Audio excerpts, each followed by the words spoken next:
Bonjour à tous, je suis ravie de vous retrouver aujourd'hui pour une nouvelle vidéo. C'est l'heure des sorties livresques de mai 2022 et honnêtement je ne pensais pas pouvoir faire pire que la dernière. Et mesdames et messieurs, c'est pourtant le cas. On part pour 50 titres, donc je vous garantis qu'on va pas perdre de temps, ça va être assez rock'n'roll. On est lundi soir, je débauche. Du coup, on va pas perdre de temps et on va faire ça de manière assez efficace. Vous êtes prêts? C'est parti!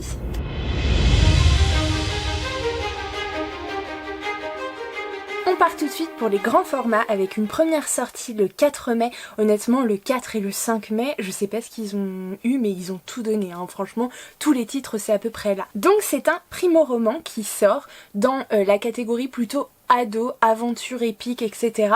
Il s'agit de Skandar et le vol de la licorne d'Annabelle Steadman aux éditions Hachette Roman. On est ici sur un roman adolescent, donc d'à peu près 430 pages environ. On va suivre Skandar qui a toujours rêvé de chevaucher une licorne, et c'est un peu dans le titre. Bref, du coup pour devenir un héros, jusqu'au jour où un mystérieux ennemi va voler la licorne la plus puissante de l'île sur laquelle il habite. On part poursuivre des héros surprenants, des batailles magiques aériennes, des secrets ancestraux, des courses haletantes et des licornes féroces. Vous embarquez? Petite info bonus, les droits d'adaptation cinématographique de ce titre ont déjà été acquis par Sony Pictures. On continue le 4 mai avec un titre fantasy qui, je suis sûre, vous a déjà tapé dans l'œil. Il s'agit du Secret du Roi de Marie Valente ou Valente, je ne sais pas, sorti chez Brajlon. On va y suivre Hippolyte Darcy, l'agent du roi qui vient de se voir confier par le roi lui-même une mission de grande importance, maintenir l'ordre dans la partie magique du royaume, inconnue du peuple humain classique, puisque dans ce pari un peu alternatif, les courtisanes sont des vampires hypnotiques et les bouchers de Châtelet sont une meute de lycanthropes. Hippolyte n'est pas peu fier de cette nouvelle mission, véritable promesse d'aventure, sauf que cette dernière pourrait éventer son plus grand secret, à savoir qu'Hippolyte est en réalité une jeune femme. Combat d'épée, créatures légendaires, quête impossible ou encore secret à garder, vous laisserez-vous tenter? Toujours le 4 mai, vous pourrez découvrir les jeux de l'extinction par A.G. Riddle aux éditions Brajlon. On part ici sur un moyen format de 448 pages. Je vous lis le résumé. Au commencement était la fin. Après un mystérieux cataclysme d'ampleur mondiale, le changement. 6 personnes reviennent à elles dans les sous-sols d'un centre de recherche. Elles n'ont aucun lien entre elles et ne se sont jamais vues. Rapidement, elles apprennent qu'elles font partie d'une expérience scientifique baptisée l'extinction, dont l'objectif est de sauver la race humaine. Mais que cache au juste ce projet? Et les 6 cobayes sont-ils bien ce qu'ils affirment être? Du coup, vous connaissez peut-être A.G. Riddle, je sais pas comment ça se prononce, c'est pas grave. Du coup, pour son ancienne saga, enfin pour sa précédente saga, c'était la trilogie Atlantis, donc si vous l'avez lu, n'hésitez pas à nous le dire en commentaire. En tout cas, le résumé de celle-ci vraiment me tente énormément. On enchaîne avec le 4 mai toujours, le titre Cora la légende du lac aux 1000 visages de Jérémy Bem aux éditions Casterman. Vraiment, cette couve, je la trouve superbe.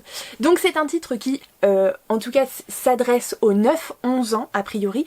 C'est un petit format puisqu'il fait 192 pages. Je vous donne du coup les mots-clés aventure, héroïne, justice et quête. Le résumé nous dit, entre magie et aventure, une histoire imprégnée de mythologie mexicaine qui fera vibrer les lecteurs. Moi j'avoue que rien que mythologie mexicaine, en fait, je connais tellement peu et honnêtement, j'ai tellement peu de titres qui me sont venus en tête sur cette thématique-là. Je me suis dit mais trop bien, trop bien. Donc Corazon a tout perdu quand elle était petite. L'araignée, le pire bandit de la Sierra Madre, a tué ses parents et l'a laissé défigurée. Ça part bien les gars, ça part vraiment bien. Elle a grandi en étant rejetée par les autres, tandis que sa sœur Belliessa devenait la plus belle fille du village. Alors que Cora part s'exiler dans la montagne, elle est secourue par une vieille femme aveugle qui perçoit en elle bonté et courage. Or cette vieille, ils ont laissé ça comme ça, n'est pas n'importe qui. Son refuge caché au cœur de la roche renferme un lieu à la magie puissante, le lac aux 1000 visages. Bah, je sais pas ce que ça vous dit, mais moi je dis carrément oui. En plus, ce livre a l'air superbe, donc voilà. Et puis Casterman, on va pas se mentir, ils ont un peu sorti Aurora Squad quoi. Donc j'avoue que j'ai envie de leur laisser un petit peu une chance. On continue sur notre lancée le 4 mai. Je vais beaucoup regarder mes notes, j'en suis désolée aujourd'hui, mais vraiment Sinon ça va pas être possible. J'ai également repéré donc dans un autre style Destination Happy End de Sarah Morgan aux éditions Harlequin. On est un peu sur un truc différent là. Frisson et passion sur la route 66. À 80 ans, Caitlin a besoin d'une aventure. Sa fille Lisa insiste pour lui trouver une maison de retraite. C'est pas la grosse aventure quoi. Alors qu'elle veut précisément le contraire, voyager, comme lorsqu'elle partait aux quatre coins du monde pour animer son émission touristique. C'est là qu'elle se sentait libre et vivante. Alors au diable les convenances, cet été elle partira sur la célèbre route 66, direction la Californie. Moi ça va hein, comme projet, moi j'aime. Lisa est morte d'inquiétude, sa mère n'est pas raisonnable. Pourquoi ne se satisfait-elle pas d'une vie paisible, comme elle? Quoique, entre son travail, son mari et ses deux filles, Lisa s'épuise à s'occuper des autres. Et c'est sûrement pour ça que Caitlin lui a laissé son cottage en bord de mer dans le voisinage d'un séduisant chanteur. Dans l'espoir que Lisa se laisse gagner par la tentation et envoie elle aussi tout balader. Oui, ok, merci maman. À 25 ans, Martha n'aurait jamais espéré trouver un job aussi excitant. Conduire une vieille dame excentrique à travers les États-Unis. L'occasion rêvée de quitter ses parents et un ex trop collant. Mais lorsqu'un bel autostoppeur croise sa route, les doutes la reprennent. Si loin de chez elle peut-elle se permettre de se laisser gagner par la passion? Faut voir. Faut voir. En tout cas, si vous avez besoin d'un peu de légèreté, de voyager, de penser un peu aux vacances, nos soussailles et tout, c'est le genre de titre qu'il vous faut, clairement. Toujours le 4 mai, on ne change pas une équipe qui gagne. Je voulais vous parler d'un titre peut-être que vous n'aurez pas forcément vu passer, en tout cas sur les réseaux sociaux, puisque c'est une maison d'édition, je crois indépendante, c'est les éditions de l'Alsacienne indépendante. Moi c'est la première fois, je dois l'avouer, que j'en entends parler. Mais en tout cas, j'ai vu passer un titre qui a l'air plutôt sympa. Il s'agit de La chasse au Shire de Denis Labbé, qui est un titre plutôt fantastique de 336 pages il me semble. La couverture qui est quand même très sympa et de Louise Lienert.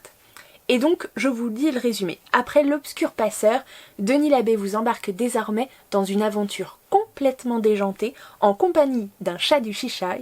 Non voilà, c'est pas le chat du Cheshire. J'allais dire si ça vous rappelle quelque chose, c'est forcément parce que il y a un petit rappel d'Alice au pays des merveilles avec le chat du Cheshire, alors que là c'est le chat du Shire. Ouais non, c'est pas du tout compliqué. En plein cœur de l'Alsace. Non mais mort de rire. Donc le résumé, que nous dit-il? Que faire lorsque toutes vos certitudes s'effondrent? C'est pas la joie déjà, on peut le dire, c'est pas hyper fun. Face à une telle problématique, Péroline, c'est le prénom, c'est la première fois que je le vois, jeune bibliothécaire, va devoir prendre des décisions.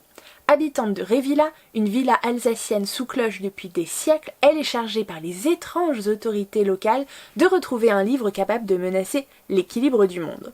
Pour cela, elle doit pour la première fois quitter son univers et se confronter au monde extérieur en compagnie de son supérieur hiérarchique. Mais personne n'avait prévu l'apparition d'un chat au large sourire. Alors voilà, si vous connaissez Alice au pays des merveilles, vous aurez forcément reconnu la référence. Mais en tout cas, c'est un titre que je trouve assez sympathique, en tout cas qui m'appelle vraiment. Donc je me suis dit pourquoi pas. En parlant de titres qui appellent, alors ce résumé les gars, franchement je me suis dit, oh mon dieu, il y avait mon prénom dessus tellement je le trouve trop cool. Sort chez Sarbacane dans la collection X', La Dragonne et le Drôle de Damien Galisson. C'est un titre fantasy où on va parler dragon, amitié et aventure. Voilà, il fait moins de 300 pages. Donc ça veut dire que ça peut se lire normalement assez vite. 290 pages exactement. Il a une douzaine d'années et est surnommé le Drôle par son clan. Une petite troupe de 4 mercenaires qui sévit sur ce monde d'îles flottantes. Gamin doux et rêveur, il peine à trouver sa place sous les ordres et les taloches de chef et tanneur. Il y a bien Roddy, son grand frère, mais il ne décroche pas un mot, ne lui accorde jamais un regard. Ouais, c'est pas grosse ambiance quoi. Le Drôle, lui, aime par-dessus tout chanter et composer des rimes, ce qui ne lui apporte que des ennuis. Jusqu'à ce jour fou où un dragon immense s'écrase à ses pieds. Une dragonne, poursuivie par une armada d'aéronefs de guerre. Voilà, en 2 phrases, c'est bon, j'avais dit ok, je signe, c'est bon, on embarque quand vous voulez. Il a l'air vraiment trop cool. Ensuite, me demanderez-vous, oui d'accord Pauline, mais on est à quelle date? Toujours le 4 mai. Non mais quand je vous dis qu'ils ont tout donné, c'est qu'ils ont tout donné.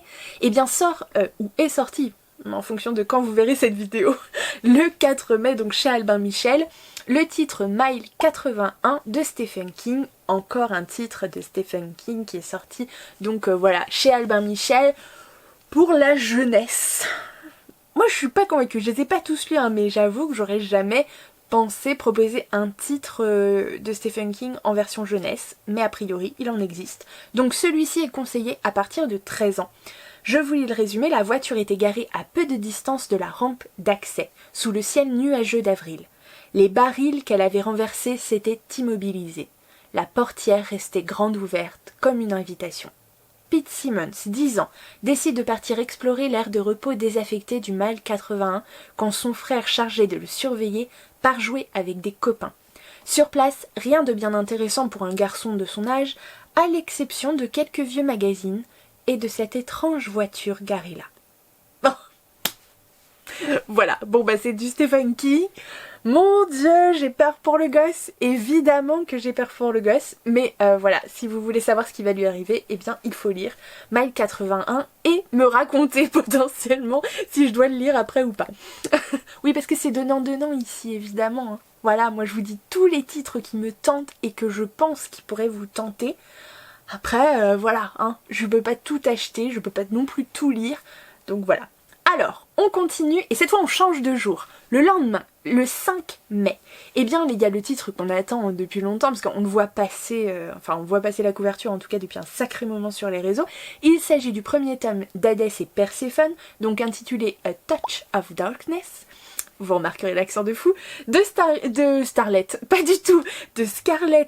Sinclair chez Hugo New Romance. Donc là, eh ben, c'est une petite réinterprétation du mythe d'Hadès et Perséphone. Perséphone est la déesse du printemps qu'en titre. Depuis qu'elle est toute petite, les fleurs se ratatinent à son contact.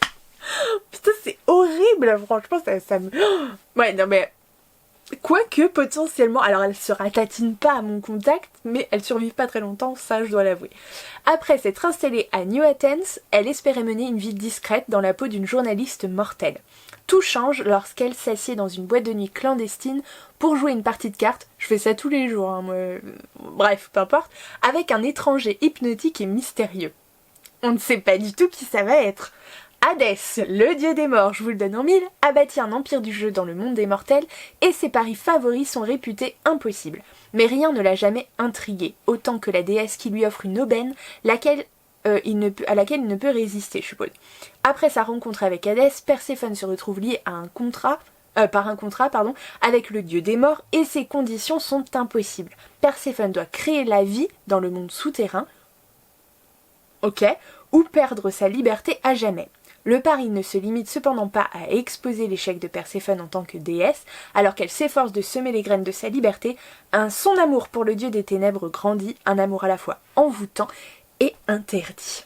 Oui, parce que si c'est pas interdit, c'est pas drôle, hein, voilà, concrètement. Je vous avoue qu'après avoir lu, je fais pas de digression, mais je vous avoue qu'après avoir lu L'Or Olympus, j'aime bien les réinterprétations du mythe d'Hadès et Perséphone, j'avoue que j'en suis assez friande. Bref, le 5 mai, on continue avec la sortie d'un tome 1 et d'un tome 2. Est-ce que ce serait un Cozy Mystery? Potentiellement, oui, absolument. Une enquête de Béatrice Hyde Claire. Donc le tome 1, une insolente curiosité, et le tome 2, une scandaleuse supercherie de Lynn Messina aux éditions Les Escales. On est sur des titres qui font entre 300 et 350 pages à peu près. Entre Jane Austen et la chronique de Bridgerton, une enquête haute en couleurs. Autant de la régence anglaise menée tambour battant par une héroïne malicieuse et attachante. Bon, dit comme ça, pourquoi pas. Rien ne gâche mieux une fête qu'un meurtre sanglant dans la bibliothèque. Oui, faut voir, ça peut mettre un peu d'ambiance. Béatrice Hyde Claire détonne au sein de la noblesse anglaise. Orpheline sans mari, elle dépend de la générosité de son oncle et de sa tante. Elle s'efforce donc de rester docile, respectueuse et à sa place.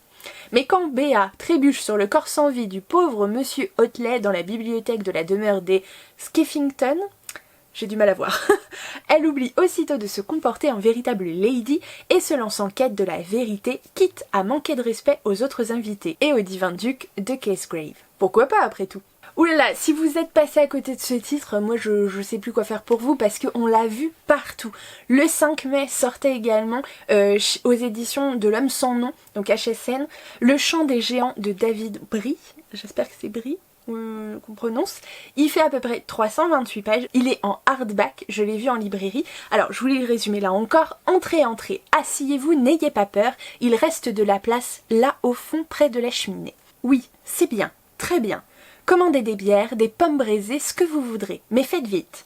Vous autres dans la paille, rapprochez-vous, calez-vous contre les murs, les tonneaux, les pieds des tables. Voilà, le feu ronfle, les bûches craquent, la nuit est tombée. Les marmites sont vidées. Laissez-vous aller, fermez les yeux, juste un peu, et écoutez-moi. Je vais vous raconter une histoire.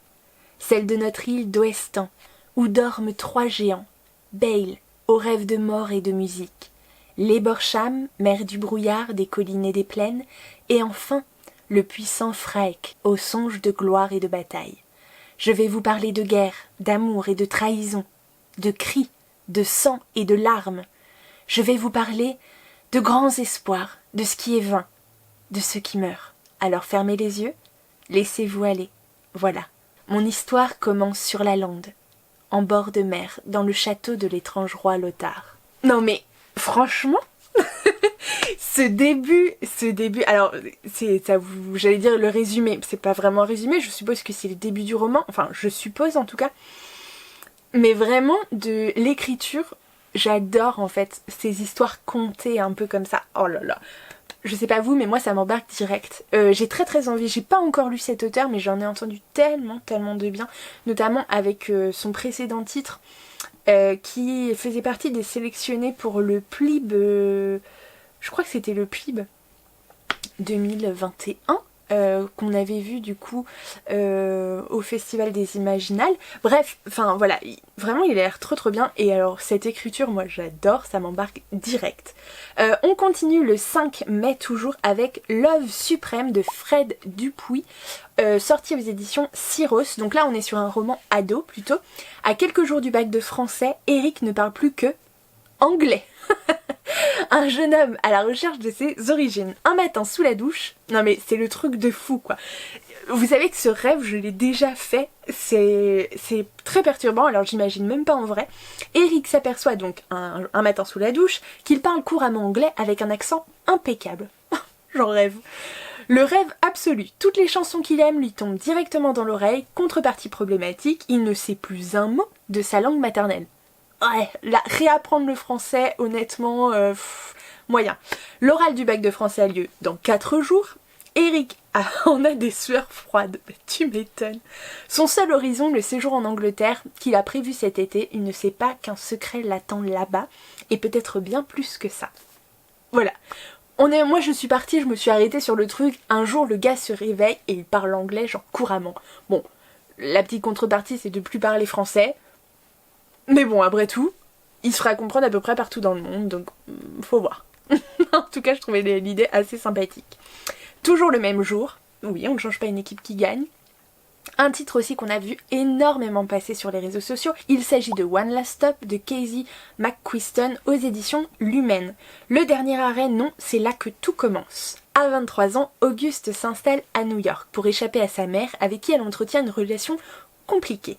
Cynique et intentionnellement solitaire, elle tombe malgré elle au beau milieu d'un véritable nid de fous, une colocation joyeuse et extravagante, où discussions et fêtes se succèdent. Mais sceptique, elle ne se laisse pas vraiment toucher par la ville fascinante et insaisissable...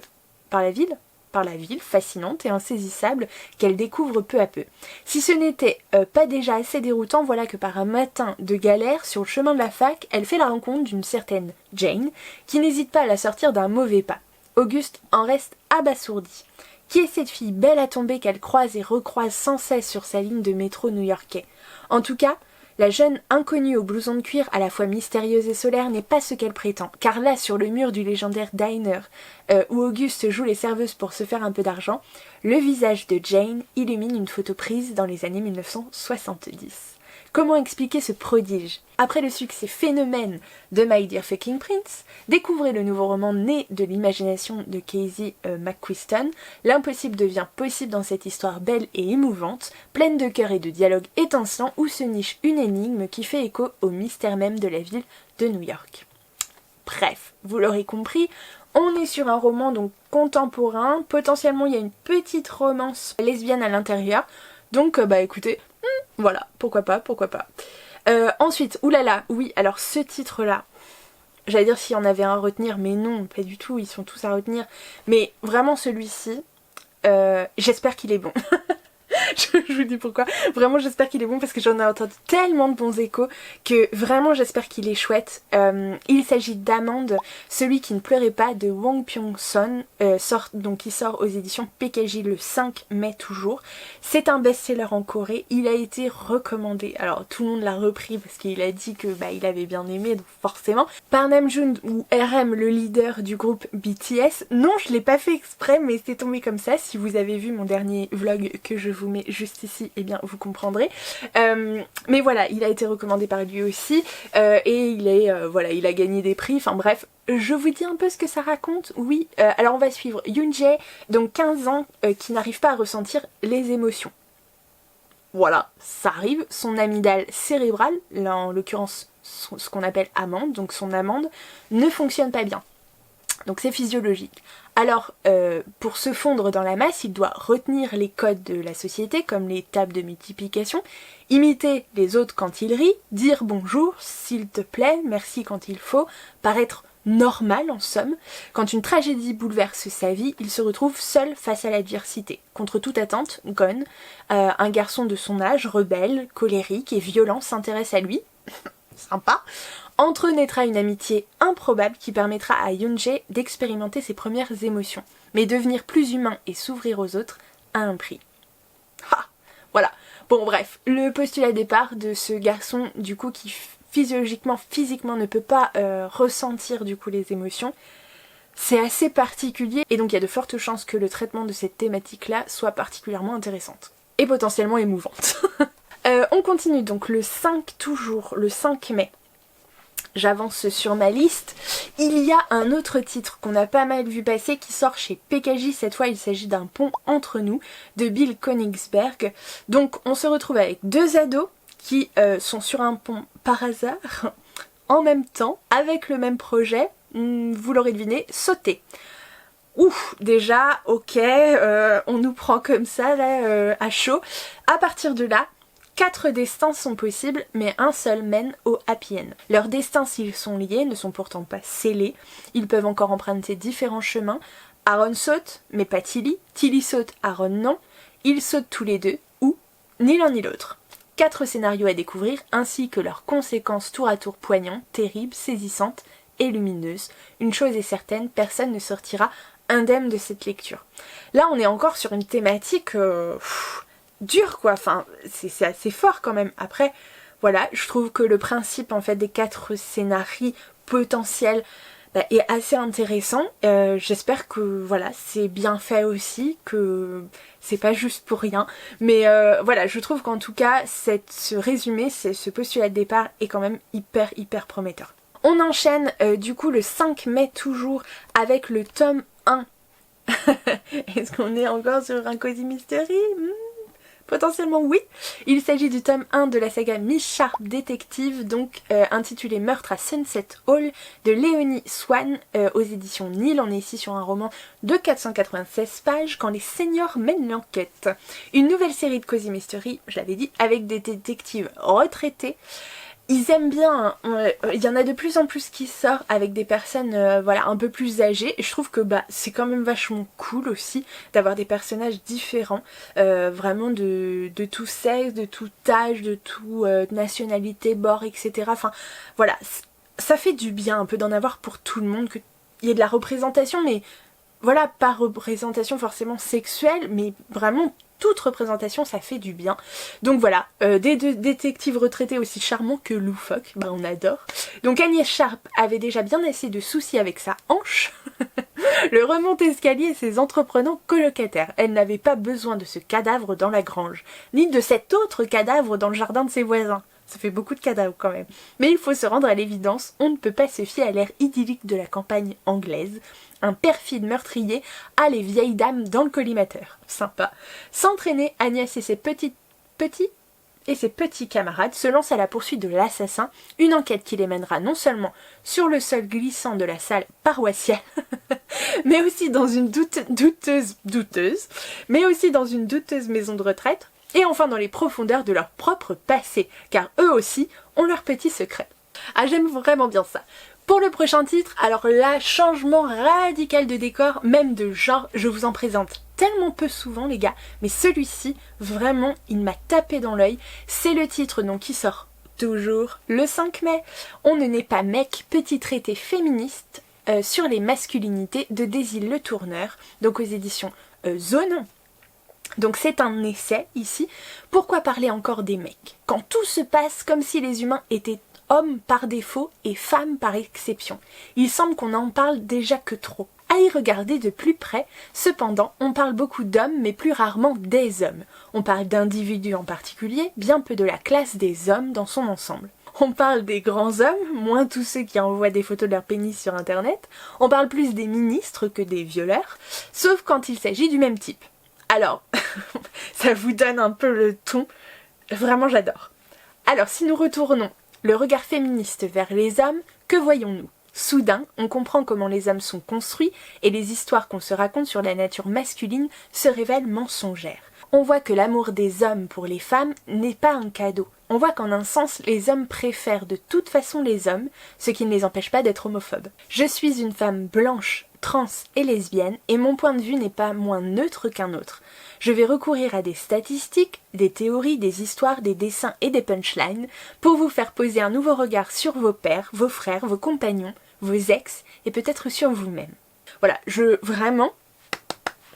j'adore le ton qui est donné en tout cas dans ce résumé, dans cette annonce. Je suis très curieuse de lire, de découvrir en tout cas ce titre. Je sais pas vous, n'hésitez pas à me le dire en commentaire. C'est vrai qu'on en voit pas mal fleurir ces derniers temps sur le féminisme en général, mais là je trouve que c'est un angle un peu particulier. Donc vraiment je trouve que, enfin ce titre il m'appelle. Je sens qu'il est bon, je sens qu'il est très bon. En parlant de titre qui sent bon quand même le coup de cœur, le 12 mai. Oui, on change de jour. Sort chez Slalom. Un titre avec lequel on nous a hypé depuis un certain temps. Il s'agit du premier tome de la nouvelle saga. D'un auteur qu'on connaît parce qu'il a écrit quand même beaucoup de choses qui ont très très bien fonctionné. Il s'agit donc de la saga Les Royaumes Immobiles, le tome 1 La Princesse sans visage d'Ariel Holz aux éditions Slalom. On est ici sur un roman ado classé en fantastique. Une plongée d'ailleurs fantastique au royaume des fées. Je sais pas comment ça se prononce. F-E-Y-S. Phase. Voilà, bref, peu importe. Dans les royaumes immobiles, l'existence est contrôlée par 4 monarques. Sans eux, la réalité serait réduite à un flot d'énergie magique et chaotique. Or, le trône d'automne, vacant depuis trop longtemps, menace cet équilibre. Il faut lancer un nouveau sacre. 7 jeunes femmes peuvent y prétendre. La compétition sera sans pitié. Ivy est candidate malgré elle. À 18 ans, elle a passé toute son existence cachée derrière les murs de son manoir et les parois de son masque. Elle est une belle à mourir. Quiconque voit son visage est pris de folie meurtrière ou suicidaire. Mon choix, sympa. Propulsée dans le monde des Cides, la noblesse des fées... Des fées c'est catastrophe. La noblesse des fées... Au cœur de manigances qui la dépassent, elle va devoir puiser dans ses ressources pour survivre. Un chemin qui l'amènera bien plus loin qu'elle ne l'aurait imaginé. Donc un roman fantastique de haute volée dans l'univers sombre et mystérieux des fées. Voilà, moi je dis oui. Et est-ce qu'on parle de la beauté de cette couverture? Voilà. Autre titre, autre style, rien à voir. Les Égarés sortent le 12 mai aussi. Donc Les Égarés, un titre de Zoé Brisby aux éditions Michel Lafon. Je voulais le résumer. Un être humain peut vivre 3 semaines sans nourriture, 3 jours sans eau et 3 minutes sans oxygène. Bon, à peu près. C'est une moyenne. Ce sont des moyennes. Ils sont 7 et ne se sont jamais rencontrés. Ils ont tous reçu une invitation pour participer à un stage de survie en Corse. Le long du GR20, leur randonnée s'annonce sous les meilleurs auspices jusqu'au moment où le guide disparaît. trop sympa. Pour avancer, ils devront s'adapter et comprendre qui est à l'origine de ce piège. Un paysage idyllique, un groupe hétéroclite, un lien qui les unit, survivre. J'adore les films, les livres, tout ça qui parle de survie, enfin d'un piège, de quelque chose un peu, voilà. Je dis ça, je dis rien, mais le coupable est souvent parmi les gens en fait qui sont là, et enfin, ou alors c'est fait exprès et on soupçonne les gens qui sont là. Bref, j'adore, vraiment j'adore. Et Zoé Brisby, du coup, c'est l'autrice qui a écrit... Ah, je sais plus. Si je le retrouve, je vous mettrai au montage. Bref, voilà, un autre titre du coup qu'on a vu beaucoup passer aussi, mais je ne m'en souviens plus. Ensuite, alors oui, un titre, pas là les amis, celui-ci, il a l'air vraiment trop bien. Je suis tellement dégoûtée de ne pas avoir été retenue comme, comme partenaire ponctuel pour ce titre-là, parce que vraiment, il avait l'air trop bien.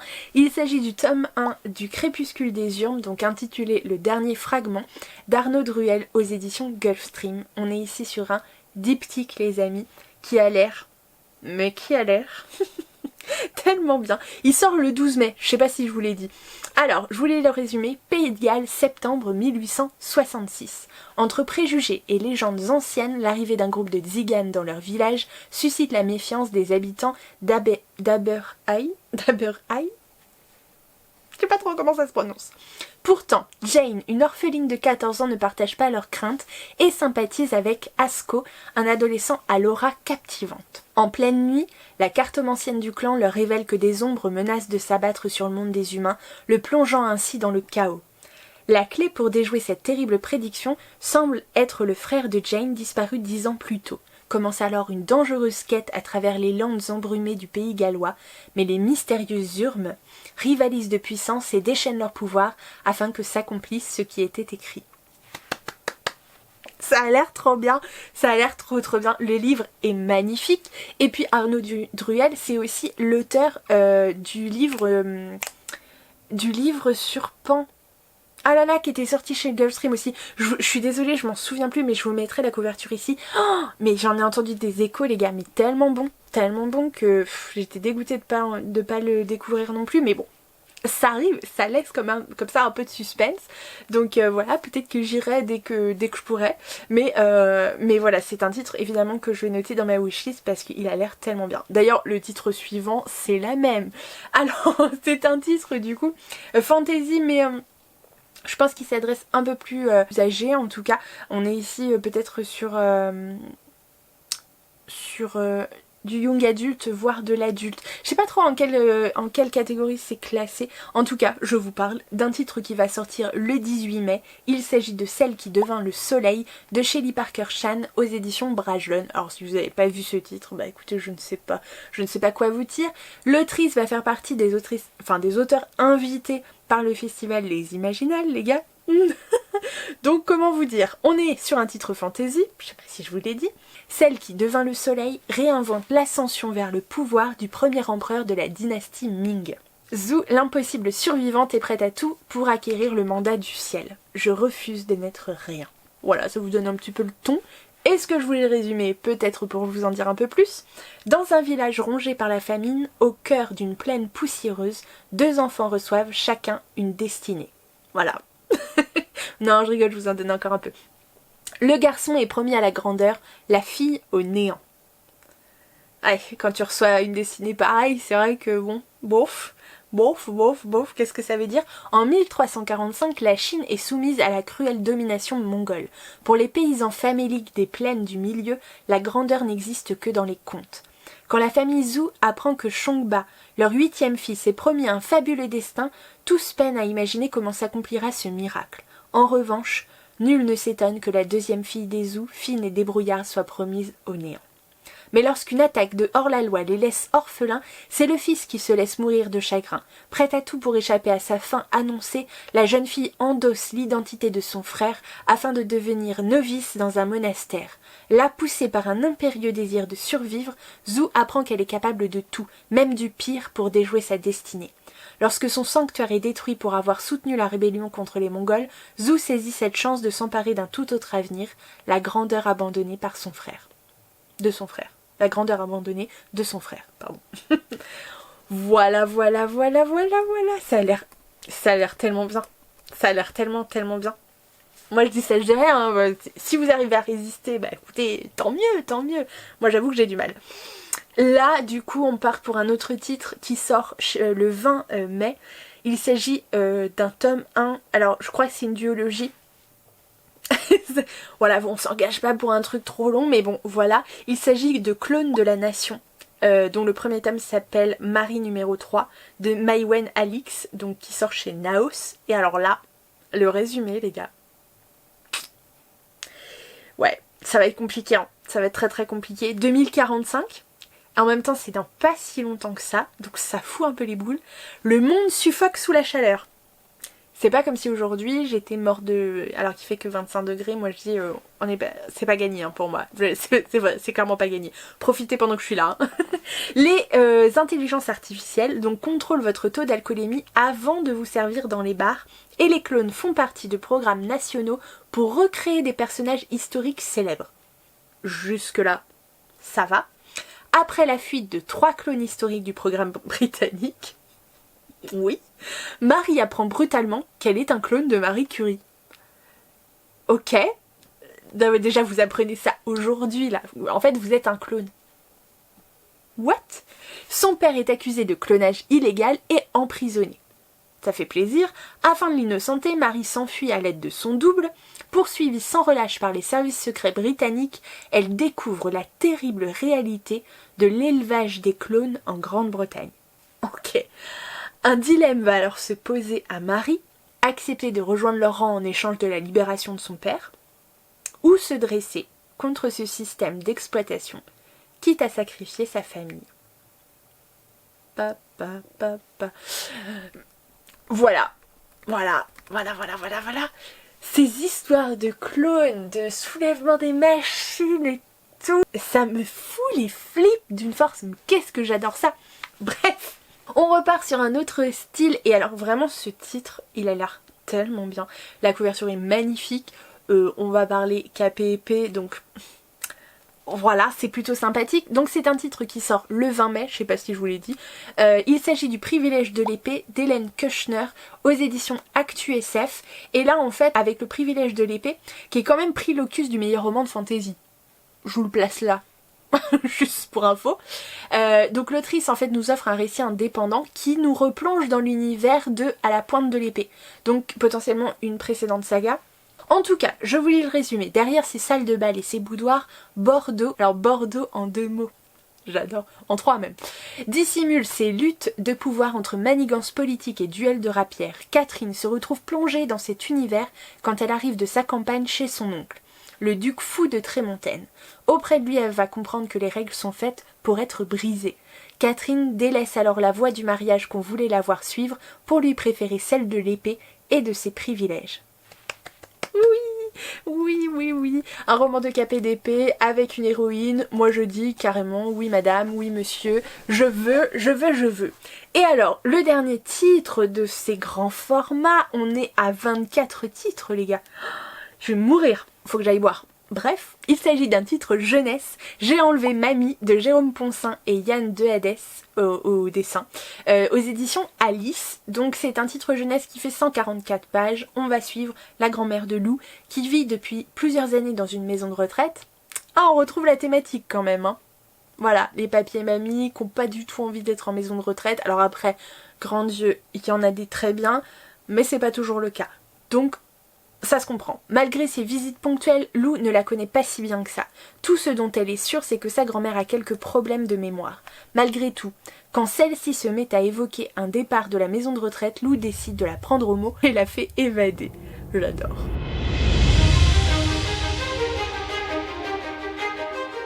Alors, concernant les suites, je vais pas trop bouger comme j'ai l'habitude de faire, honnêtement on va rester assez simple hein, aujourd'hui, assez rapide je vous l'ai dit.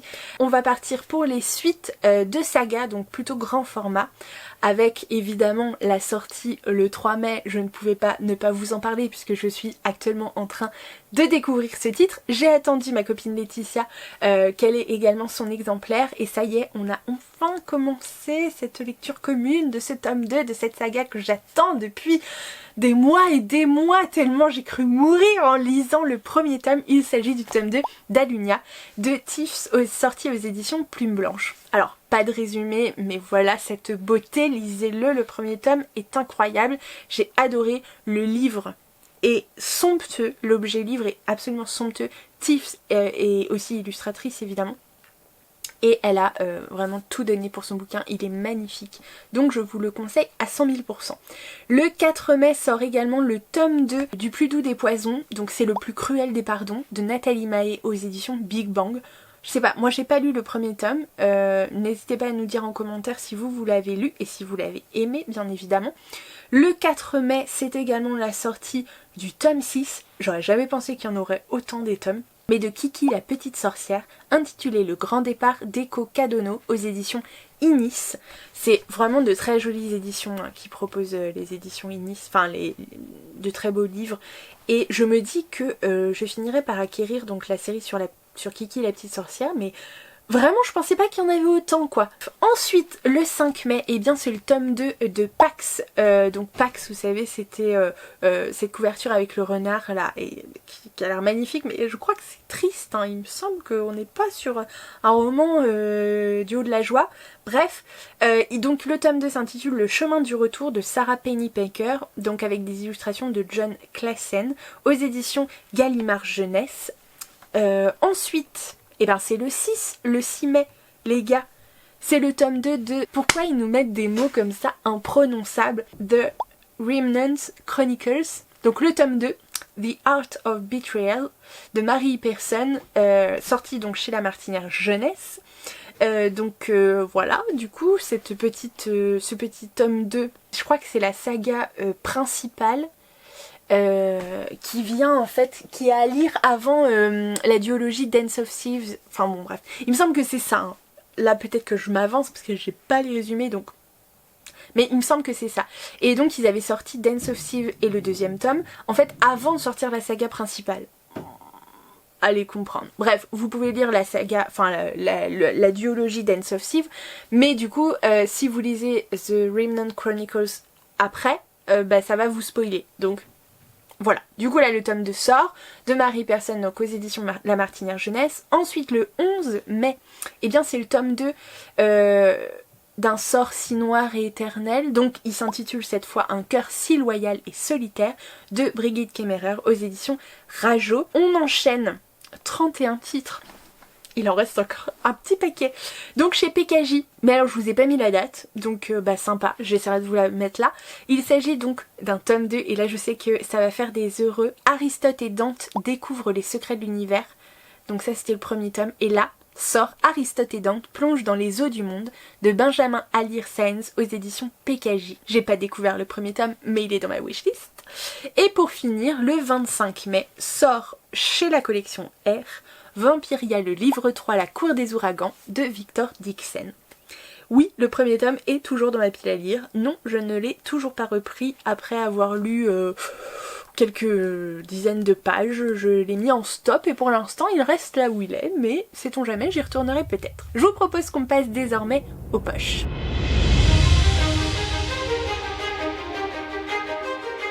Alors pour les poches, eh bien le 4 mai, on va pouvoir découvrir Le guerrier des Altaïs, un titre de Robert Jordan, donc proposé par Brajlon. Approchez et écoutez, sinon les temps bientôt connaîtront leur fin. Dans la plaine, les points d'eau sont à sec. Ah bah ça me rappelle un début de résumé de tout à l'heure. Moi je dis ça, je dis rien. Les cruels corncrocs, waouh c'est dur, se font de plus en plus nombreux et les mauvais présages abondent. Comptant parmi les chefs des fiers Altaïs, Wulfgar doit faire face à 2 reines, à des seigneurs de la guerre, à des prophètes et à des sorciers qui menacent la sécurité de son peuple et de son avenir. Venue d'un autre monde, la vagabonde Elspeth détient toutes les réponses, à condition que Wulfgar, c'est chaud à prononcer, hein. Pourquoi il ne nous faut pas des noms genre plus simples? Apprennent d'abord à lui poser les bonnes questions. Mais qu'arrivera-t-il si les connaissances capables de sauver les Altaïs risquent en même temps de les détruire? Jordan est parvenu à dominer le monde que Tolkien a révélé. Ça c'est le commentaire de The New York Times. pas mal. Donc pourquoi pas. Je n'ai jamais lu Robert Jordan, mais franchement à chaque fois que je lis un résumé, je me dis... terrible, terrible. On enchaîne le 4 mai toujours avec la sortie de la 9ème maison. Bon, en même temps, on l'a vu passer et repasser. De Leigh Bardugo aux éditions J'ai lu. On est sur un titre ici fantastique. C'est de la Dark Academy, il me semble. De plus de 600 pages. Est-ce que je vous fais le résumé? Oui, un petit peu quand même. Je vous lis le résumé en tout cas.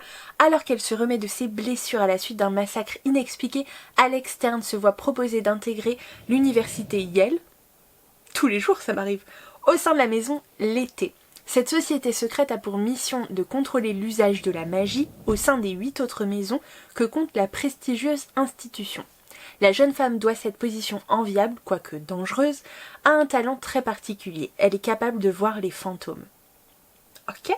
Mais un soir, elle est témoin d'un meurtre d'une violence rare. Son enquête la confrontera à des forces qui défient l'imagination. Voilà, ça vous dit un petit peu le pourquoi du comment. Il me semble avoir entendu des avis plus ou moins mitigés, soit du très bon, soit du très mauvais.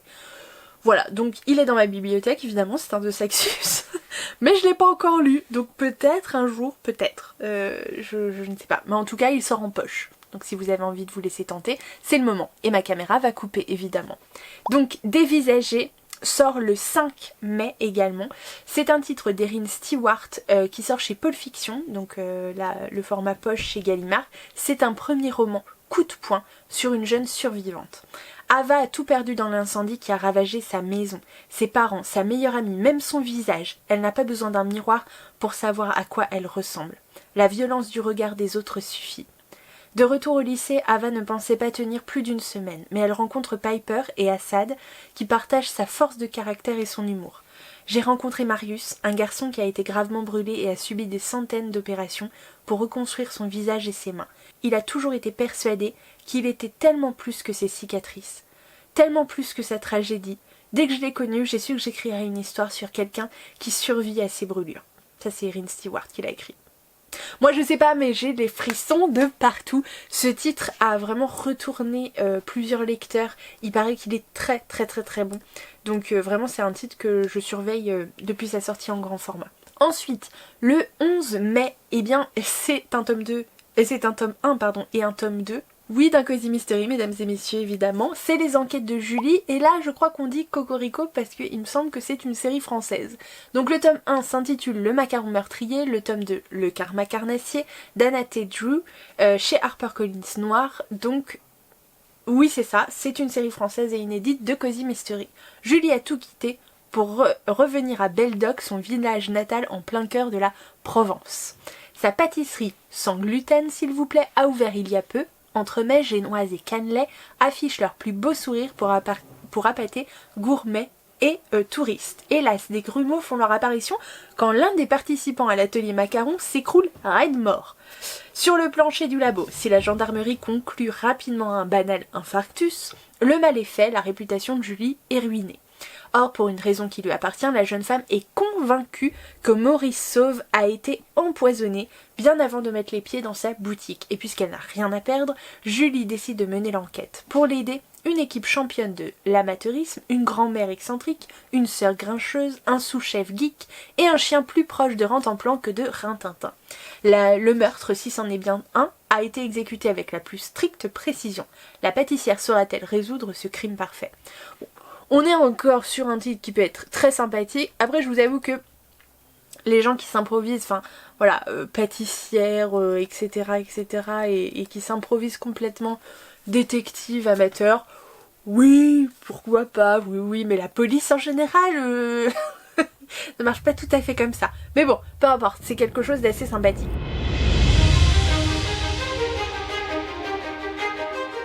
Concernant les suites au niveau poche, je crois que ça va être assez rapide parce que j'en ai repéré qu'un. Il s'agit du tome 5 de la saga Retour à Cedar Cove, donc intitulé De si beau lendemain de Debbie McComber aux éditions Charleston, qui sort le 10 mai.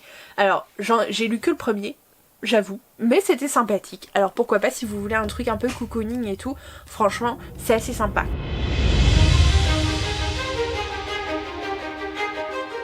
Côté manga, le 4 mai, et avec l'aspirateur qui démarre évidemment. Le 4 mai sort le tome 1, je vous en ai parlé il y a pas longtemps, de Clean with Passion d'Aingo aux éditions K-Books. Donc c'est l'adaptation, je sais pas si ça va dans ce sens-là ou l'autre, mais bref, d'un K-drama qui est sorti sur Netflix. Il s'appelle Clean with Passion Forna, je crois. Et un truc qui se rajoute, on va suivre le PDG d'une grande entreprise de nettoyage qui est beau, qui est riche, qui est influent, qui semble être un excellent parti, mais en réalité c'est un névrosé de la propreté. Et lorsqu'il recrute au sol donc une jeune femme rayonnante mais désordonnée, il en est persuadé, ils n'ont vraiment mais vraiment rien à faire ensemble, sauf que les faits du ménage en ont peut-être décidé autrement. C'est mignon, c'est une petite romance, c'est très sympathique. Donc voilà, je vais craquer, je vous le dis, c'est évident. J'ai craqué pour la secrétaire de Qu'est-ce qui cloche avec la secrétaire Kim, j'ai craqué pour je ne sais plus quel autre, bref, c'est évident que je vais craquer pour celui-là aussi. je vais même pas tenter de dire que je vais résister parce que c'est pas vrai. Le 4 mai sort également, alors là un tout nouveau titre, je connais pas du tout, il s'agit du tome 1 de Chat de Yakuza de Riddle Kamimura aux éditions Doki Doki. Alors petit changement parce que ma batterie entre temps a coupé, non mais tout va bien. Je pense que j'étais en train de vous parler de la sortie du Chat de Yakuza, donc le tome 1 de Riddle Kamimura chez Doki Doki, donc prévu le 4 mai. Quand un ex-Yakuza recueille un adorable chaton, en voilà un duo improbable, une comédie animalière feel good. Sabu, un chaton abandonné dans la rue, grelotte de froid sous la pluie quand un jeune homme qui passait par là s'arrête devant lui. Le pauvre minou se croit sauvé avant de voir que son bienfaiteur a une vraie dégaine de Yakuza. Et ce qu'il va découvrir par la suite ne va pas du tout, mais alors pas du tout, le rassurer.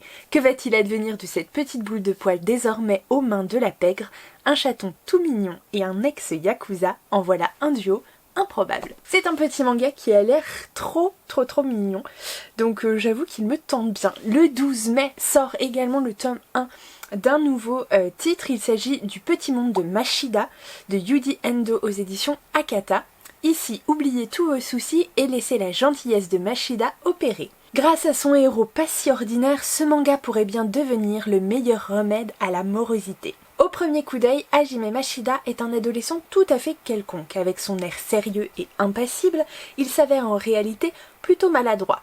Ne brille dans aucune matière et reste réfractaire aux nouvelles technologies. En somme, il considère n'avoir aucun talent. Et pourtant, tous ceux qui le connaissent l'adorent. Pourquoi ?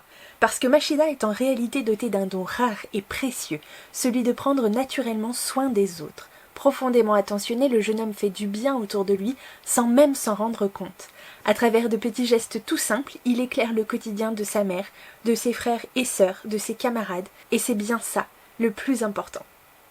J'aime beaucoup du coup le résumé de ce petit manga, c'est, voilà, comme dit, tout simple.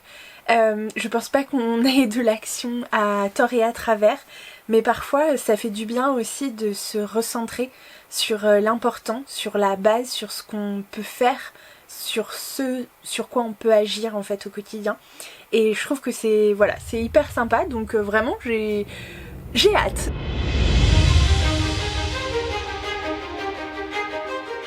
On enchaîne. Concernant les suites manga, on va avoir le 4 mai le tome 7. On est déjà rendu au tome 7 sur cette saga les gars, mais c'est pas possible. J'ai l'impression que le tome 1 est sorti genre il y a 15 jours. Il s'agit donc du tome 7 de Toilet Bound Hanako-kun de Eldaro, je sais pas du tout comment ça se prononce, pardon, chez Pika, donc c'est le tome 7. Aussi une saga qui avance aussi très vite. J'ai l'impression d'avoir loupé mais 15 trains quoi. Bref, le 5 mai sort le tome 5 de A Sign of Affection de Morishita Su chez Akata. Donc voilà, on est ici sur petite romance plutôt avec notion d'handicap il me semble, si je me souviens bien. Oh là là, celui-ci aussi, le tome 5 du renard et du petit tanuki de Mitagawa chez Kiyun sort également le 5 mai. C'est que je suis en train de me dire, je pense que j'ai lu le tome 2. Est-ce que j'ai lu le tome 3? Non.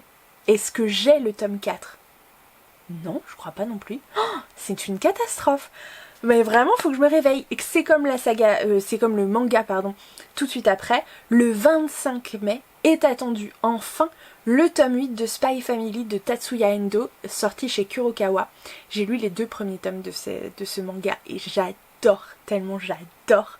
Enfin voilà, je vous raconte pas le pitch parce que c'est pas le moment, on est sur les suites, mais vraiment je l'adore ce manga. Donc j'ai hâte de lire la suite. Tome 8 par contre, c'est un truc de fou.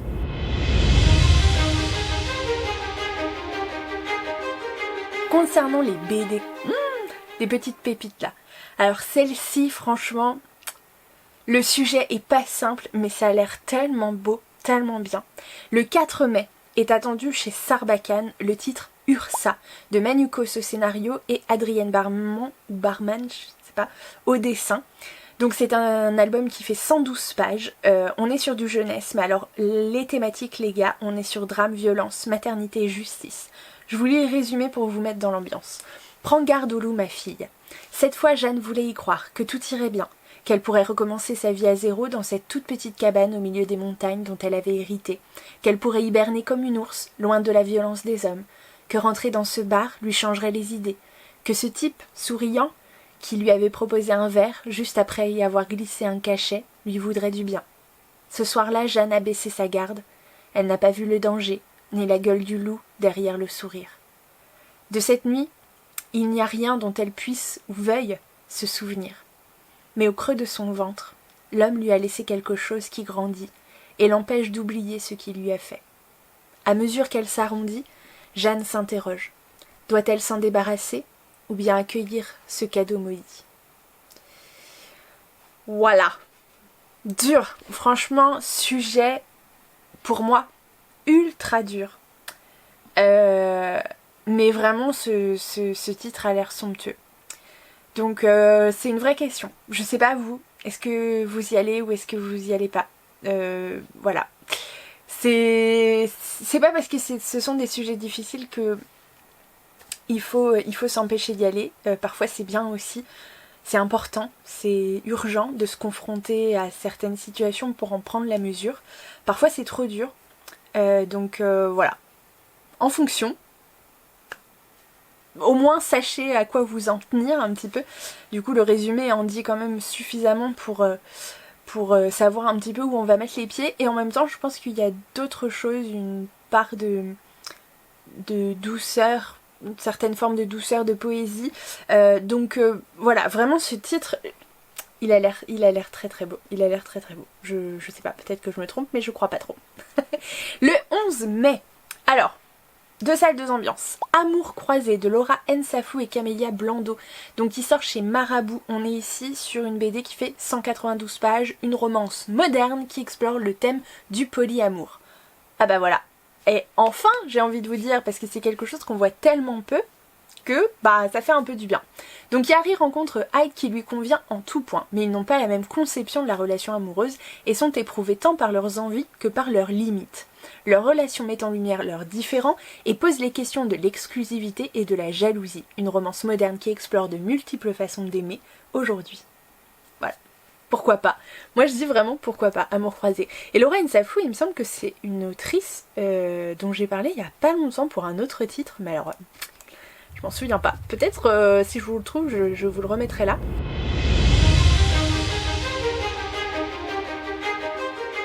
Et on conclut cette sélection des sorties livresques de mai 2022, genre la plus longue du monde, avec les suites de BD. Et alors là, je pouvais pas passer à côté parce que le premier titre que j'ai repéré qui sort le 4 mai, et ben c'est le tome 2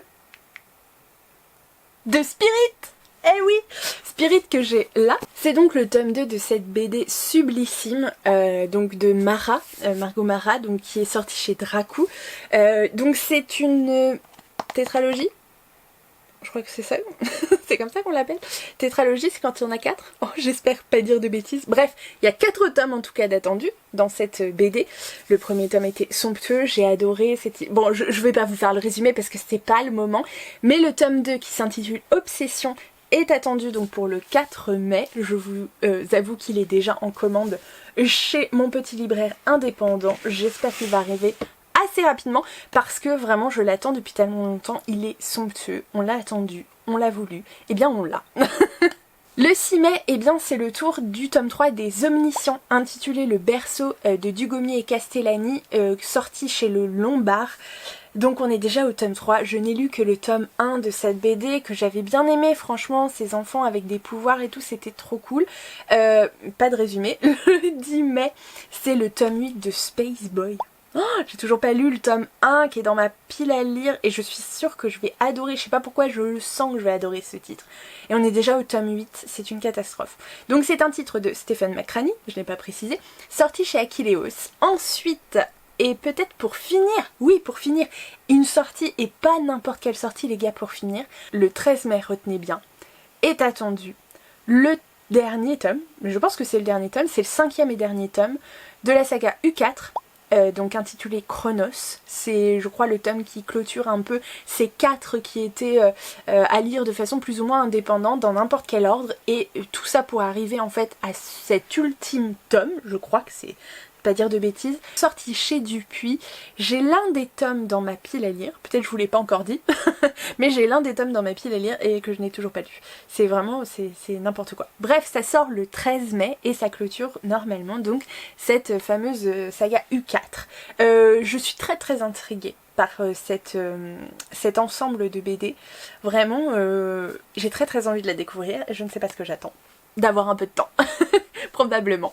Donc voilà pour les 50 titres de cette sélection des sorties livresques de mai 2022. J'espère que ça vous a plu, j'espère que vous avez pu trouver quelques titres quand même qui vous ont intéressé. Je suis désolée pour le format un peu voilà, lecture de mes notes, etc. Mais c'était pas possible, franchement vu le temps, on est le 9, le temps que je fasse le montage et tout, franchement, voilà, c'était soit je la faisais comme ça, soit je la sortais pas ce mois-ci, et je sais que vous l'aimez beaucoup, cette vidéo, c'est celle, je crois que vous attendez le plus hein, tous les mois, donc je tenais quand même malgré tout à vous la faire, même si elle est un petit peu moins préparée, un petit peu moins aboutie que, voilà, habituellement, j'aime pas trop ça, mais bon, au moins elle est sortie, vous avez les références, c'est le plus important. Donc voilà, si vous voulez laisser un petit mot et que vous ne savez pas quoi mettre en commentaire, eh bien je vous propose l'emoji pile de livres, parce que c'est celle que j'utilise à chaque fois pour mes sorties livresques, hein, c'est vraiment, voilà. La pile de livres en commentaire, et puis si vous voulez me laisser un petit mot, ce sera évidemment avec plaisir que je les lirai et que j'y répondrai. Vous pouvez bien évidemment, si ça n'est pas encore fait, vous abonner à la chaîne, activer la petite cloche, comme ça vous saurez à chaque fois que je sors une nouvelle vidéo, et puis évidemment partager, alors là sur les réseaux sociaux en m'identifiant, je m'empresserai de repartager à mon tour, ça me ferait très plaisir et ça ferait voilà vivre et connaître la chaîne, donc plus on est de fous plus on rit, j'ai envie de vous dire. En attendant, j'espère que vous allez bien, que vous faites de chouettes lectures en ce moment, n'hésitez pas à me dire en commentaire quel titre vous fait vibrer actuellement, et puis je vous dis à très bientôt pour une prochaine vidéo, et évidemment je vous embrasse très fort.